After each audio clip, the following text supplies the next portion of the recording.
today, Sunday, there has been suggestion that several clubs in Europe, including 5 or 6 Premier League clubs, have signed up in principle to a European Super League. The response from the Premier League, the FA, the Football League, UEFA, FIFA, and all the European leagues has been, if you do that, then we're booting you out of all your domestic competitions, and your players won't be able to play in World Cups and European Nations Cups, etc. Now, that cartel, let's call them a cartel of clubs, which doesn't include any clubs from Germany at the moment, but does include Barcelona, Real Madrid, AC Milan, Juventus, Inter Milan, just to name some of the other clubs. If that is true and that is announced, are going to face fierce competition from fans, I think. I mean, I think the sort of finger in the air poll is that most fans are livid about this. Gary Neville has done a big sort of speech and put it on, well, it was on Sky, obviously, on social media, saying how disgusted he is and suggesting that if clubs have signed up for this, that they should be deducted points and, dealt with very, very firmly, and this needs to be taken control of. Now, my own view is that having had City take on UEFA to break the cartel, have the right to break the cartel and spend their own money to get to become bigger and catch up with some of the other clubs, which I completely backed and was right behind. Now, if they become part of the cartel, which excludes everybody else, that would smack of massive hypocrisy. Now, as we stand here now, we don't know for sure that City are part of that. There's not been anything confirmed, and it could even be, as Gary Neville was suggesting in his rant, that when it comes round to 9:30 on Sunday evening, that there is no announcement, and that all these clubs then go, well, we didn't sign up for it. What are you talking about? Just a wicked rumour. I'm completely back off because they've misjudged the scene. So I can't be at this point opinionated really about City's stance, because I don't officially know what City's stance is. All I will say is that the principle of a European breakaway league, which excludes everybody else, I'm dead against, absolutely dead against. And I would be very, very disappointed if Manchester City were part of that. So let me ask you three how you feel. I mean, Tommy, obviously, you're an ex-player. You played in Europe with City, so I'm sure you enjoyed those European exploits and won the European Cup Winners' Cup back in 1970. If City were part of a potential breakaway Super League, and it is an if at this stage, what do you think? Are you in favour of that, or do you think City are making a mistake if they're getting involved in that? Yeah, I mean, I'm not. I mean, I would think. To go that way down that line where they're supposed to be going is a non-entity for the City supporters. It's just and to be at the end of the day, it's all about money. And the clubs have not been mentioned, but I've just heard not long ago that City are supposed to be one of them. And so you get that, and you think to yourself, well, where's it going to end? And you just fear for the worst. Can you imagine a scenario where if they went through with it and then, obviously FIFA and UEFA and all these leagues did what they said they were going to do, that City would no longer play a domestic league, wouldn't be involved in the FA Cup, wouldn't be involved in the League Cup, and would just play against these top European sides, and that would be the complete fixture list. Can you imagine that? No, can't imagine it at all.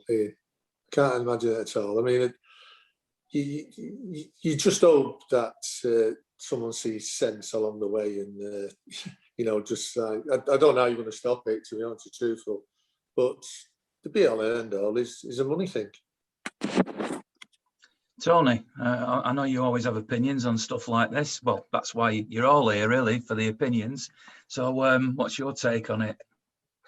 I agree, to be honest. I think it's ridiculous. It is more about the owners than it is about the fans. I think if you have a Super League or European Super League, whatever they want to brand it as, where it protects the cartel, and it's driven predominantly by in my opinion anyway, some of the old big clubs in that sense, like your Barcelona's, Real Madrid's, your Arsenal's, where they don't necessarily go as far as often in the Champions League. They lose revenue, and their domestics that aren't bringing in, laden by debt. And it's one way for them to increase those revenues for the owners. I think if you go ahead with this, you then rip away the soul of football, which is the local fan base. Obviously, I know we have an international fan base, and I'm not saying anything bad against that. What I'm saying is that, most clubs in England and the Premier League and the prestige the Premier League had came from its competitiveness. And if you get rid of that and you go to European Super League, into this MLS kind of, you don't get relegated and that side of it, you don't then have fans from one city. You've got fans of the world kind of traveling around. And I just think it's the soul of wherever you support City in the world, the soul has always been based in Manchester in that sense. And you affiliate yourself with Mancunians and the Mancunian fans. It doesn't matter where you support them from, but you always kind of see that identity. And I think you will lose that when you go to a Super League. And also, I just think that it's all about the owners rather than the clubs themselves and the fans. And I think that, yes, UEFA isn't great. I'd love to see big changes in the Champions League. For example, we're about to hit the semi-finals, and to have a 2-leg semi-final is ridiculous. I think we should only have, there's changes that could be done at UEFA. Don't get me wrong, they're not perfect. But at the same time, this I just can't get on board with whatsoever. It's worth saying, by the way, that the timing of this announcement or potential announcement, if it happens, and as I say, you could be listening to this on Tuesday and saying, no announcements come, what are you talking about? Because we don't know. We're talking about current news, but there is supposedly an even more definite announcement on Monday that the UEFA will restructure, and they announced the restructuring of the Champions League from 2024.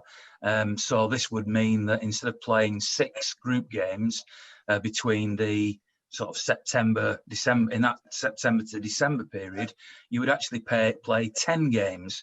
Now, it seems to be a bit of a complicated system. You don't play the same teams home and away, and I don't quite understand the format, but the basic thing is that you play 10 games instead of 6.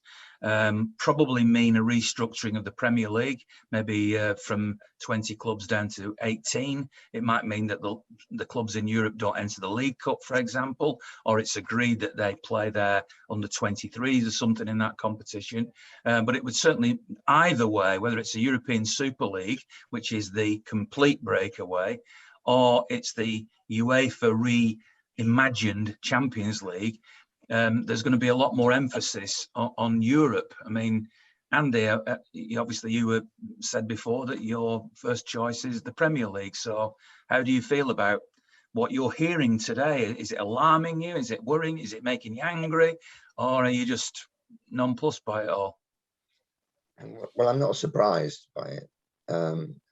But there's 2 things, really. I mean, as you say, we'll find out more as time goes by, but I do wonder whether or not these clubs, in particular, the 2 leading protagonists from the EPL, Liverpool and United, are not trying to play a kind of game of poker with UEFA. They've seen the proposals that are going to be announced for the new Champions League from 2024. I don't know what their views, those particular clubs, what are their views on that process? Because if they're in theory, just sorry to interrupt you, Andy, but in theory, the new restructuring benefits teams like or clubs like Arsenal, because Arsenal won't qualify for the Champions League this year.